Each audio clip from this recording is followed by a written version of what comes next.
Corona पर इंदौर से प्रकाशित सांदी दैनिक समाचार पत्र अग्निबाण के संपादक राजेश चलावत ने प्रधानमंत्री नरेंद्र मोदी पर जो कटाक्ष किया है, आप भी सुनिए। मोदी मोदी सब करे, हकीकत समझे ना कोई, जो मोदी समय पर जगते तो कोरोना काय को होए। खता तुम करते हो, सजा देश भुगतता है। कितना कहर ढाया ये ख्याल भी आपके जहन में कहां रहता है। पूरा देश मोदी जी आपको रहनुमा मानता है, आपके शब्दों के जाल में इस कदर उलझ जाता है कि वो हकीकत समझ ही नहीं पाता है।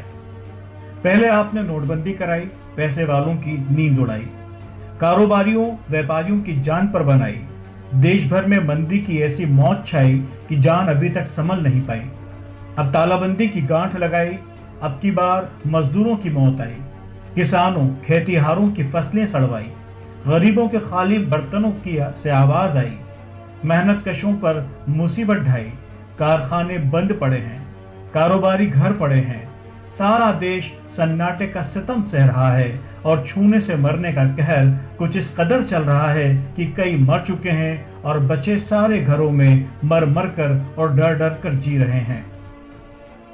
आशाएं दम तोड़ रही हैं, उम्मीदें निराशा के भंवर में फंसी हैं और ये सब कुछ आपकी नादानी की वजह से हुआ है।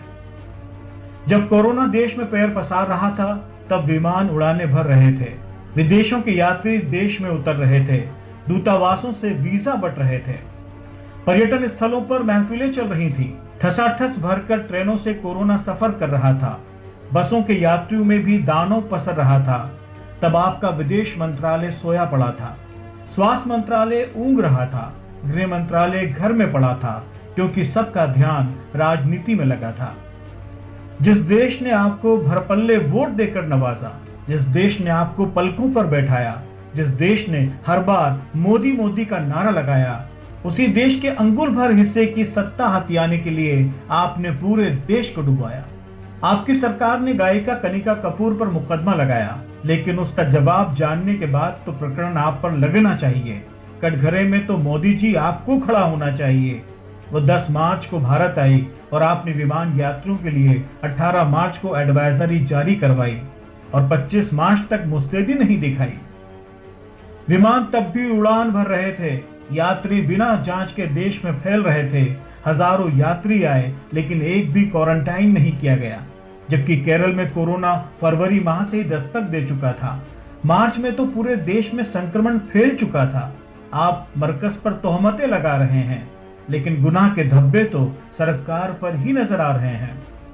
भारत आने वाले 960 विदेशी जमातियों को तो आप ही की सरकार ने वीजा दिया, और जिन्हें वीजा दिया उन्हें लॉकडाउन के साथ ही देश छोड़ने के लिए क्यों नहीं कहा गया। जो जहां है वहां रहे का नारा लगाया और हजारों विदेशियों को देश में अटकाया। जब कोरोना ने कहर बरपाया तो इल्जाम उन पर लगाया। आज आप पूरे देश को डरा रहे हो, समझा रहे हो, घर में बैठा रहे हो, लेकिन हकीकत यह है कि आप खुद उस समय समझ नहीं पाए, जब कुछ करना था तब कर नहीं पाए। आज पूरा देश दांव पर लगा पड़ा है। अभी तो कोरोना से हम लड़ रहे हैं, कई मर रहे हैं, कई मौत के कगार पर खड़े हैं, फिर हमें जिंदगी से लड़ना पड़ेगा। पता नहीं कौन भूख से मरेगा, कौन रोटी के लिए तरसेगा, कौन जिएगा, कौन मरेगा। देश लंबी मुश्किल में घिरेगा या ईश्वर पर विश्वास करने वाला देश वैक्सीन की खोज में सफल होकर इस विपदा से उभरेगा। पर सच तो यह है कि इस देश की मानव जाति पर हुआ यह हमला आपकी लापरवाही की ही बलि चढ़ेगा। सांदी दैनिक अग्निबाण के प्रधान संपादक राजेश चलावत के कॉलम खरी खरी से साभार।